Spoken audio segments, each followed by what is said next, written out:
the concept of shared aperture is coming to picture. So the shared aperture is sharing this antenna aperture for multiple functions like radar, EW communication, and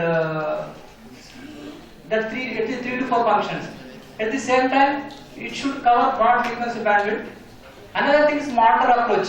If I design an antenna or a subsystem with small changes, it has to be adaptable for all the platforms, whether it is a naval platform, airborne platform, or shipboard. So this is another requirement. Then another thing is everybody is talking about conformer. The antenna should be conformed to the shape of the platform, so that it should not protrude, it should not create any aerodynamic drag like this. Then agility, because the beam should be either whichever direction without moving any moving part. The antenna has to be, the beam has to shield in different direction. This is another requirement. Then low transmission lines and the desired radiation pattern. So depend upon the requirement, it has to generate the required radiation pattern so that there should be minimum spillover and ground reflection. So this is the one concept why we need a shared aperture antennas, because of the number and the sophistication of radar effects and anti-ship missiles have increased drastically. By using shared aperture, we can get very good situation awareness. We can better way we can coordinate the combat systems, threat detection identification, support for future improvements in electronic countermeasures against new and emerging threats. Because once you configure the system by changing the software configuration, you should be able to meet the requirement. That is one requirement is coming, which can be met by using only shared aperture antenna. So this is already I told onboard. As of today, the onboard functions to be performed are radar, communication, electronic warfare, navigation. Because as of today we are using dedicated separate antenna subsystems for each function we are using. Dedicated separate receiver subsystem for each function. High prime power requirement, because when you are using separate system or separate function, so the prime power requirement available for the platform is drained too much, and the endurance of the platform will come down. So if you go for the shared aperture, that requirement will come down and the endurance will go up. Space, weight and antenna locations are the premium on a given platform. This is already I told. Limited platform assets restrict system performance, because on shipboard and this ground based we can accept some thing, but on airborne the space is very very important. We cannot put too many antennas on the airborne platform, which can limit the platform assets. So this is the concept. What is this is the basic definition of shared aperture. Antennas are a new class of phased array antennas. This is possible only with phased array antennas, not conventional antennas, that combine the functions of several antennas into one single aperture using wide band multiple beam technology. The multifunction antennas facilitates increase in number of functions, reduce platform radar signature. This is very very important as far as this shared aperture is concerned, which enhances the platform survivability. Because we are reducing the RCS, so it can penetrate deep and which cannot be detected by the enemy, and it will reduce the cost and weight, because same aperture we are using for multiple functions, that many number of antennas are coming there. This is radar, EW communication. We are organizing. Radar we are using very big antenna. Then EW we are using different types of antennas communication. This all together we can combine into a single aperture. And like this other electronics also. So these are the various ways of using this aperture sharing methods. You can use time multiplexing, aperture segmentation, multiple segmentation. Aperture segmentation means take the total aperture, divide some portion of the aperture for communication, some aperture to the radar, some aperture to the EW, both for ESM and ECM. So, but this is again having its own. When I am allocating different aperture different, I cannot get the full advantage of the total aperture. If I go for multiple simultaneous beam approach, same aperture I can use for all the functions, so that I can get the more advantage, more range, other things. These are the various advantages we can get by using shared apertures. So this is one problem, sir. Present ships, you see so many superstructures, so many antennas, so many things. So this will increase the radar cross section like anything, and now the future trend is design the ships with this type of thing. So all the antennas, they should be mounted only on a single foremast, not more than that.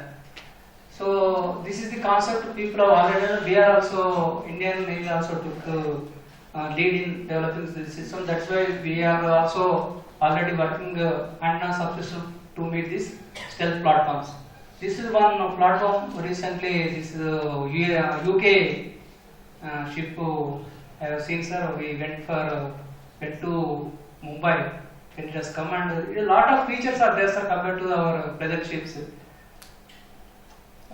This total antennas, arrays, everything they are mounted only on this as a conformer and flush mounted. Not many things are not protruding out the way it is there. This is the global scenario of what people are working on that. This is one US for advanced shared aperture program. Raytheon company already developed this and they are using for airborne platforms. This is MF Star multifunction surveillance track and guidance radar ELTA. They have developed. This is the advanced multifunction RF concept program. Analysis Laboratory USA. They have already proved, sir, this ESM and ECM communication radar. All the functions they have implemented. Now this developed unit they are transformed to the ship and reducing the number of the total mass. I think they have removed and they are using going to implement this. This again, this what they call is conformal antennas. But what I have seen, sir, conformal broadband antennas, still it is not available. Even literature never talk about broadband antennas. All are narrowband antennas. And you see microchip patch antennas. And this is for some satellite application they have shown. This is the LPDA they have printed on the hemispectral surface of the hemispectral surface. This is on a aircraft wing they have realized. But this is for radar application, not for EW. Still conformal is a question mark. This is from liquid crystal polymer antenna technology also come into picture, where the size and weight is drastically comes down.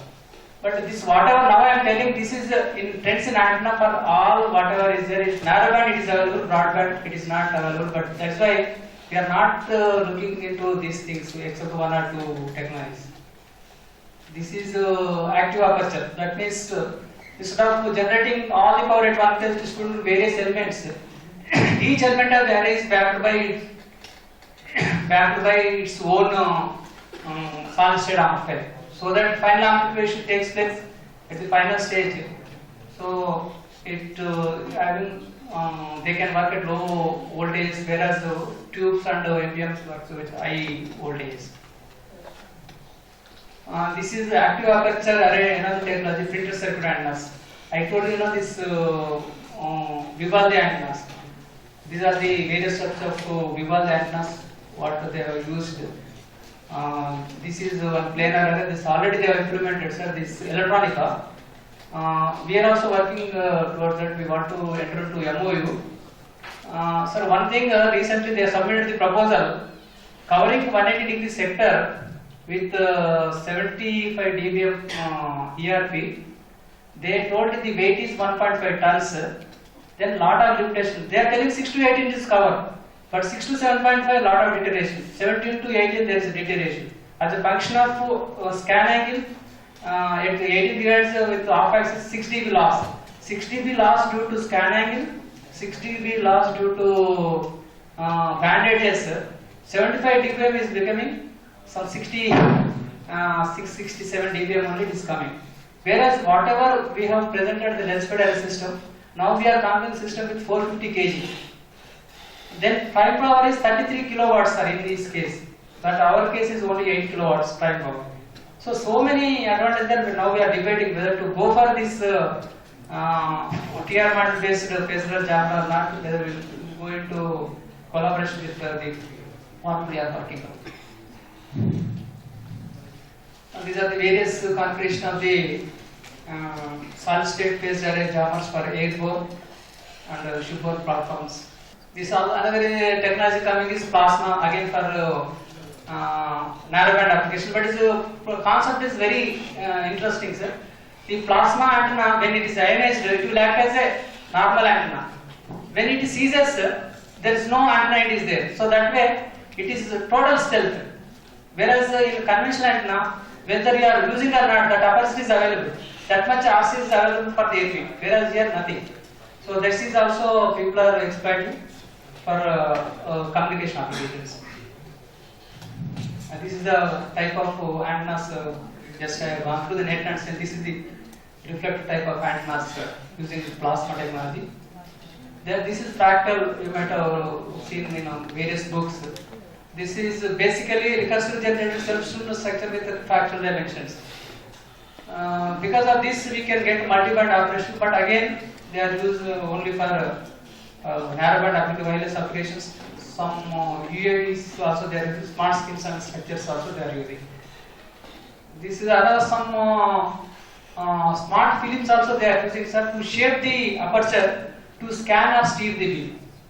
That is one technique also people have implemented for cellular application. And this is the principle how it is used, smart films. Then superconducting antennas.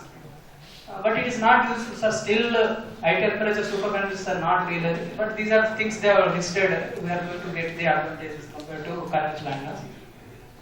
Then terahertz antennas. Terahertz means 1000 gigahertz one antenna. Sir, there also people have realized the antennas and using, sir. One good advantage of terahertz is we can make a very good imaging system, sir. I have seen some photographs, how they are expanding. Another important application is this antenna arrays with coupled IR detectors. The advantage here is we can convert the solar energy into DC power. The solar energy as of today we are using satellites, they are having efficiency of maximum 12 to 50%. But what they are reporting here is up to 50% efficiency we can get by using these terahertz, and that means teeny antennas we have to make followed by a detector. Then we can get a DC power. That efficiency what they are reporting is 50%. So that is also shortly we may see that. These are some antennas, terahertz antennas. Then photonic systems. In large phase arrays, distribution of these control signals, RF signals to various thousands of elements is a big issue. So if you use photonics, then these RF energy you can modulate on the photonics and then distribute to various elements and demodulate and then use for various elements, so that the losses in the distribution network can be reduced. This is one photograph they have told. Then reconfigurable antennas. Physically, you can reconfigure the antenna by simply changing its shape by using MEMS. This is one example, sir. This is by using MEMS actuator. This is one V antenna. Suppose if you close these two, bring this close, the aperture is coming down. You can comes down. You can shape the beam. That means beam width can increase. Or by moving this antenna, this and this combination will steer the beam in this direction. If you bring this arm to this and this arm to this, you can steer the beam. You can steer the beam as well as shape the beam. This is reconfigurable antennas. Okay, this also reconfigurable antenna, another one configuration. This is one interesting topic I have found. This is pixel addressable reconfigurable conformal antenna.